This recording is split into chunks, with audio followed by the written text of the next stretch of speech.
नमस्कार, आप देख रहे हैं दृश्य न्यूज। तमाम खबरों के लिए चैनल को लाइक, शेयर और सब्सक्राइब जरूर करें। मध्य प्रदेश सरकार के नवनिर्वाचित मुख्यमंत्री डॉक्टर मोहन यादव द्वारा अपने पहले फैसले में तेज आवाज के साउंड को कम करने के संबंध में निर्देश जारी किए गए थे। वहीं साथ में खुले में मांस और मछली की दुकानों को बिना लाइसेंस के ना चलाए जाने के संबंध में भी आदेश दिए गए थे। कोतवाली थाना परिसर में धर्मगुरुओं के साथ प्रशासन और पुलिस की बैठक आयोजित की गई। इस बैठक के दौरान एसडीएम क्षितिज शर्मा, सीएसपी राजेश तिवारी, टीआई आशुतोष सिंह, नगरपालिका के अधिकारी, खाद्य एवं औषधि विभाग के अधिकारी सहित अन्य विभागों के अधिकारी कर्मचारी भी इस बैठक में मौजूद रहे। वहीं बैठक के दौरान शासन के नए नियमों से अवगत कराया गया, साथ ही सहयोग की अपील भी की गई। धर्मगुरुओं ने भी निर्णय का स्वागत किया है। से आज जो मीटिंग रखी है, ध्वनि जो शासन के द्वारा निर्देश हैं वो बहुत ही सराहनीय है, होना चाहिए। और मैं भी सबसे निवेदन करूंगा कि भाई कम से कम आवाज़ कम करें।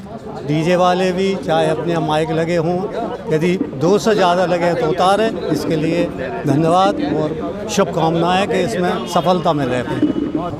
सीएसपी साहब ने और टीआई साहब ने जो शासन और प्रशासन की तरफ से जो गाइडलाइन की है और जो कोर्ट के डिसीज़न हैं वो सबको समझाए और हमारे समझ में आई वाकई और ये वक्त की ज़रूरत है और हम इसका पालन करेंगे और सबको समझाएंगे, आवाज़ भी कम करेंगे। और 2 माइक का जो कहा है हम उसको भी 4 की जगह 2 करेंगे और आवाज़ भी कम करेंगे। वो ये अब पुलिस का काम है, ये उसको जाएं और समझाएं और उनके जो लाइसेंस वगैरह हैं उनको लाइसेंस दिए जाएं और उनको जिस तरह से दुकान करने का कहा जा रहा है उस तरीके से यानी पाबंदी के साथ और पर्दे के साथ वो अपनी दुकान करेंगे, उनको समझाएं। तो आप इसमें सहमत हैं? आप जैसा आप सबको विदित है कि राज्य शासन के द्वारा ध्वनि नियंत्रण को लेके निर्देश जारी किए गए हैं और उसका पालन कराया जाना है।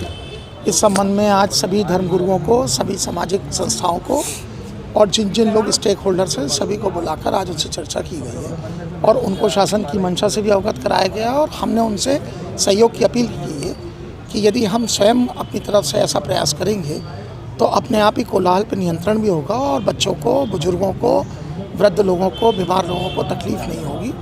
और यदि उसका उल्लंघन पाया जाता है तो फिर शासन कार्रवाई। इसके संबंध में भी शासन के द्वारा निर्देश जारी किए गए हैं। उसके जो विधिक प्रावधान हैं नगरपालिका अधिनियम में और बाकी सभी जगहों पे हम उसका पालन करा रहे हैं। आज हमने सीएसपी साहब के साथ और टीआई साहब के साथ ये तय किया है, नगर निगम के कर्मचारी भी हैं, हमारे फूड सेफ्टी ऑफिसर्स भी हैं, हम शहर में जाके उन लोगों से इस संबंध में बातचीत करेंगे और जो शासन की मंशा उससे अवगत कराएंगे।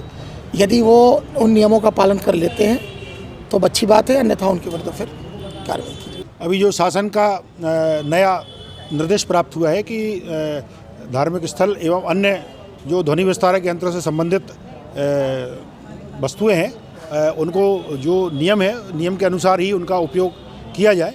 तो इसी परिप्रेक्ष्य में आज कोतवाली परिसर में विदिशा शहर के सभी धर्मों के जो धर्मगुरु हैं, जो धार्मिक संस्थाओं से जुड़े हुए जिम्मेदार पदाधिकारी हैं, उन सबको आज बुलाया गया था और एसडीएम साहब की अध्यक्षता में उन सबको जो शासन के जो मंशा है उससे अवगत कराया गया था कि शासन द्वारा सभी को निर्धारित किया गया है कि एक निर्धारित सीमा के अंदर ही ध्वनि विस्तारक यंत्र का उपयोग करें और जो डीजे वगैरह हैं मैरिज गार्डन में जो है ना, उन सब पर नियंत्रित किया जाए। तो इन सब में सहयोग करने के लिए सभी धर्मगुरुओं को बुलाया गया था और सभी ने आज अच्छे वातावरण में और आश्वासन दिया है प्रशासन को कि सभी अपने अपने धार्मिक स्थलों में जो निर्धारित मापदंड उसके अनुसार ही व्यवस्था करेंगे और सब लोग पूर्ण रूप से